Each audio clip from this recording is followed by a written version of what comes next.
Kasabay ng paghahanda sa kanyang panunumpa, may mensahe si President-elect Rody Duterte sa mga may balak gamitin ng posisyon sa gabinete.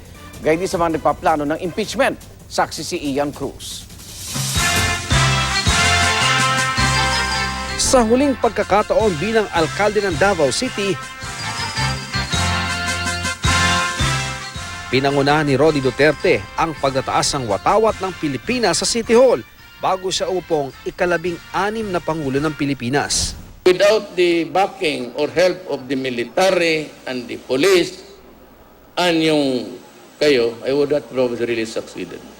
Sa kanyang pagpapaalam matapos ang mahigit 2 dekada ng pamumuno sa lungsod, bibit-bitin daw ni Duterte ang mga iniwang salita ng ama na minsan naging gobernador ng Davao Province noong panahong hindi pa ito hinahati. My government is for the helpless, the hopeless, and the defenseless.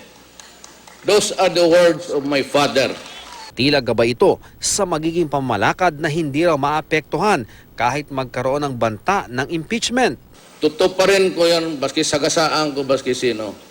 And I stake my honor, my life, and the presidency itself. Even if I lose it, pagka sinabi kong huminto kayo.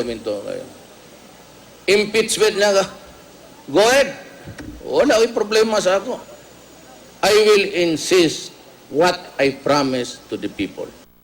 Gobyernong tapat, walang bahid ng katiwalian at handang makinig. Kaya aaksyonan ang sino mang isusumbong ng panggigipit sa kanyang tauhan. Huwag mo akong bulahin, sabi mo sa akin ang totoo, gawain kitang kung sino yon nag-pressure sa'yo na superior mo, palit kayo.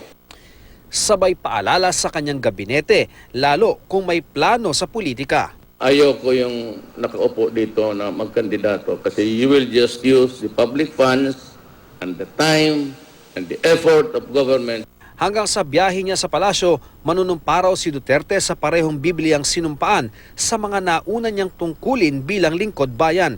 Ang bunsong si Veronica o Kitty Duterte ang hahawak ng Biblia sa inaugurasyon sa June 30. Ilang barong Tagalog daw ang ihahanda para kay Duterte para may pamalit kung umulan o pawisan.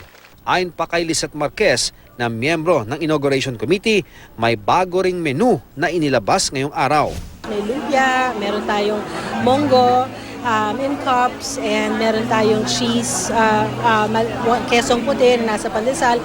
Mula sa Davao City, ako si Ian Cruz, ang inyong saksi.